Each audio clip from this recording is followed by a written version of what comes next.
छत्तीसगढ़ के सीएम भूपेश बघेल ने आज अधिकारियों के साथ बैठक की। वहीं बैठक के दौरान उन्होंने कहा कि आम जनता की सेवा ही इस सरकार का प्रमुख उद्देश्य है। उन्होंने अधिकारियों को ये निर्देश दिए कि आम जनता की समस्याओं का समय पर निराकरण और हितग्राहियों की संतुष्टि सभी की प्राथमिकता में होना चाहिए। सीएम बघेल ने कहा कि यदि किसी की शिकायत आएगी तो मुझे कार्रवाई के लिए बाध्य होना पड़ेगा, इसलिए कोई ऐसा कार्य न करे जिससे कि आपकी शिकायत सामने आए।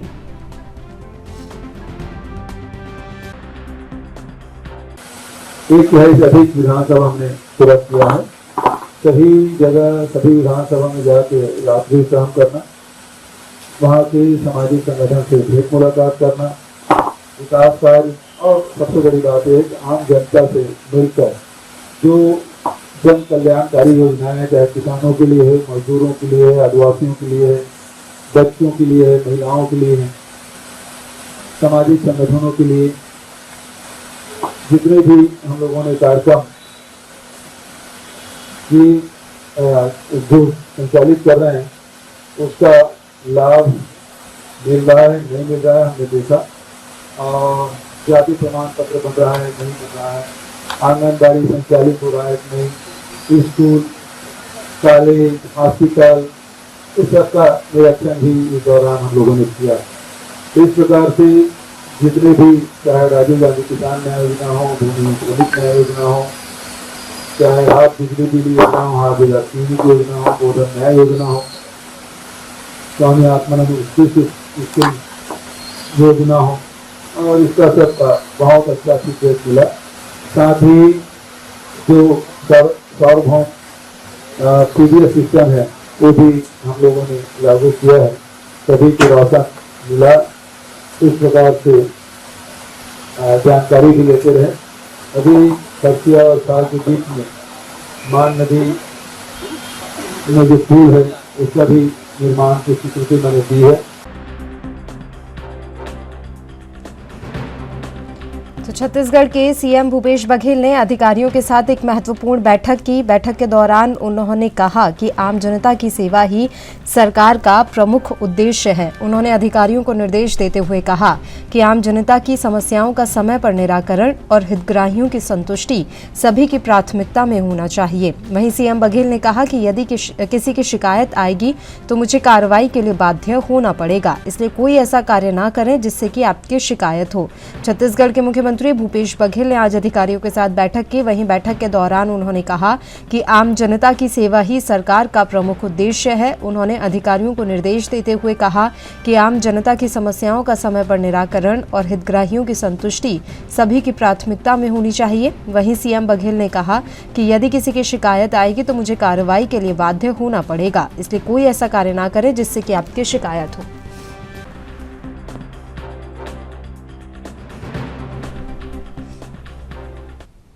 और इस खबर पर तमाम जानकारी देने के लिए रायपुर से हमारे संवाददाता अखिलेश तिवारी समय लाइव जुड़ गए हैं। अखिलेश, आपसे पूरी जानकारी हम चाहेंगे। मुख्यमंत्री भूपेश बघेल ने आज एक महत्वपूर्ण बैठक की है, किस तरह की ये बैठक रही, इस बैठक में कौन से अधिकारी शामिल रहे और बैठक का मुख्य एजेंडा क्या था? देखिए, आज की जो बैठक है समीक्षात्मक बैठक है और प्रशासनिक बैठक के तौर पे देखा जाता है। बैठक इसलिए बेहद जरूरी है क्योंकि सामने चुनाव है और चुनाव की रणनीति किस तरीके से तैयार किया जा सकता है और प्रशासन नेताओं की लगाम होनी चाहिए, खासतौर से मंत्री परिषद की हो चाहे मुख्यमंत्री की जो लगाम होनी चाहिए वो कतई दिखाई नहीं दे रहा था। इसके लिहाज से ही समीक्षा बैठक लिया गया था। बैठक में मुख्यतः रूप से अमिताभ जैन जो प्रमुख सचिव है, इसके अलावा तमाम जो बड़े अधिकारी हैं, चाहे आईपीएस और आईएएस दोनों लेवल के जो अधिकारी हैं वो बैठे हुए थे। और निश्चित तौर पे जो आम जनता है, भेंट मुलाकात में यही प्रदर्शित किया गया था कि जिस तरीके से जो शिकायत आ रही थी, शिकायत का निराकरण नहीं होने की वजह से प्रशासन दृष्टिकोण की जो सख्ती होनी चाहिए थी वो नहीं हो पा रहा था, जिसके वजह से ही आज जो आम जन है उनको सबसे बड़ी हानि हो रही थी, क्योंकि उनका जो क्रियाकलाप होनी चाहिए, जो कार्य होनी चाहिए वो नहीं हो पा रहा था। खासतौर से ऐसे जो मुद्दे हैं जैसे जमीन के विवाद हो गए या फिर किसी मारपीट के मामले हो गए या फिर कोई ऐसे समीक्षात्मक जिसकी प्रेरणा जो बननी चाहिए थे, चाहे ग्रामीण क्षेत्रों की बात किया जाए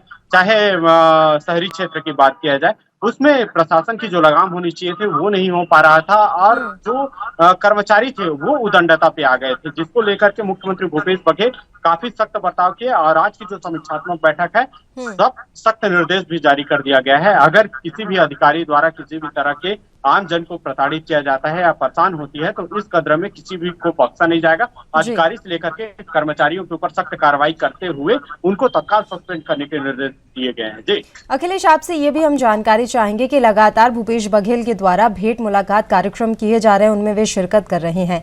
इन कार्यक्रमों के दौरान कौन सी ज्यादा शिकायतें सामने आ रही हैं सीएम के सामने, यानी कि ऐसा कौन सा प्रमुख मुद्दा है जो बार बार सीएम के सामने आ रहा हो जिस पर लोगों की सुनवाई नहीं हो पा रही है?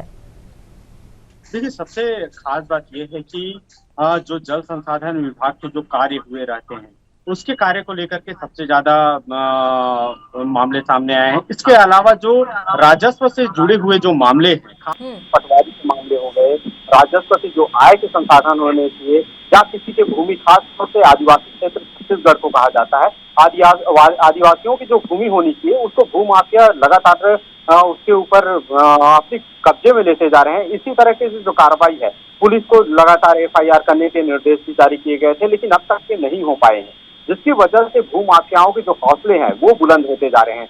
यही मामले हैं जो सबसे ज्यादा मामले सामने आ, और कई ऐसी स्थिति भी बनी है जिसमें पटवारी से लेकर के जो नगरीय निकाय के जो राजस्व के विभाग जो देखने वाले कर्मचारी अधिकारी हैं, चाहे आरआई की बात किया जाए, तहसीलदार की बात किया जाए या पटवारी की बात किया जाए, ऐसे लोगों को तत्कालिक सस्पेंड भी किया गया है। तो खासा बात यह है कि इसमें जो राजस्व से जुड़े हुए मामले हैं वो सबसे ज्यादा आ रहे हैं और जो ग्रामीण अंचल के जो लोग हैं वो भूमाफियाओं से सबसे ज्यादा परेशान है। पल्लवी जी, बिल्कुल, भेंट मुलाकात कार्यक्रम का असर अब प्रदेश में नजर आ रहा है क्योंकि अब सीएम खुद जा रहे हैं जगह जगह पे और समीक्षा बैठक उनके द्वारा की जा रही है, तो जाहिर सी बात है अब प्रशासनिक अधिकारी भी हरकत में आ गए होंगे। अखिलेश, बिल्कुल, जिस तरीके से मुख्यमंत्री का लगातार जो दौरा कार्यक्रम है ये काफी फलस्वरूप रहा है।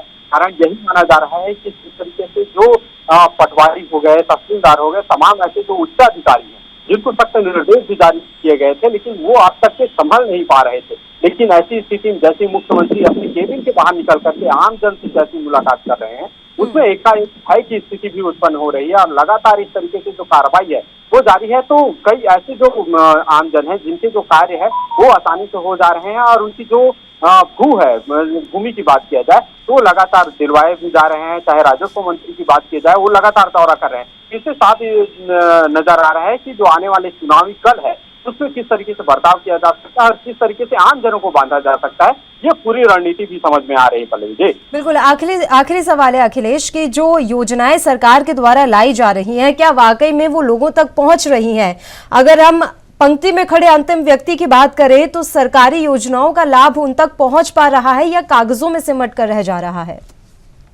मुख्यमंत्री जब से भेंट मुलाकात का जो दौर चालू हुआ है उस दौर से ही माना जा रहा है कि जो योजनाएं हैं वो आम जन तक तो पहुंच ही रही है, लेकिन कई ऐसे जो क्षेत्र है, चाहे नक्सल क्षेत्र की बात किया जाए, चाहे दूरांचल, ऐसे क्षेत्र जहां नक्सलियों का जो गर्व माना जा रहा है, ऐसे क्षेत्रों में भी चुनौतीपूर्ण है कि योजनाओं को किस तरीके से लागू किया जा सकता है। लेकिन लागू इस कदर हो रही है कि कागज में न सिमट करके सीधा वास्तविकता धरातल में दिखाई पड़ रही है। इसी का तौर तरीके से देखा अगर जाए, नरवा गुरुआ गाड़ी की बात किया जाए या फिर बात किया जाए गोधन न्याय योजना की बात किया जाए, चाहे जो किसानों की जो गिरदावरी होनी चाहिए उसकी बात किया जाए, ऐसे तमाम विषयों को लेकर के जो ग्रामीण अंचल और खासतौर से किसानों को जो लाभ मिला है वो खासा बात है। और किसानों को जिस तरीके से लाभ मिल रहा है, आने वाले कल में किसान सबसे ज्यादा उत्साहित है, किसान और मजदूरों को सबसे ज्यादा आंतरिक लाभ मिला है। इसका आने वाले कल में इससे लाभ भी मिलेगा और कहीं ना कहीं जो योजना है वो अंतिम रूपरेखा में तय होने की बात कही जा रही है और अंतिम व्यक्ति तो जो पहुंच रहा है वो काफी फलस्वरूप भी दिखाई पड़ रहा है।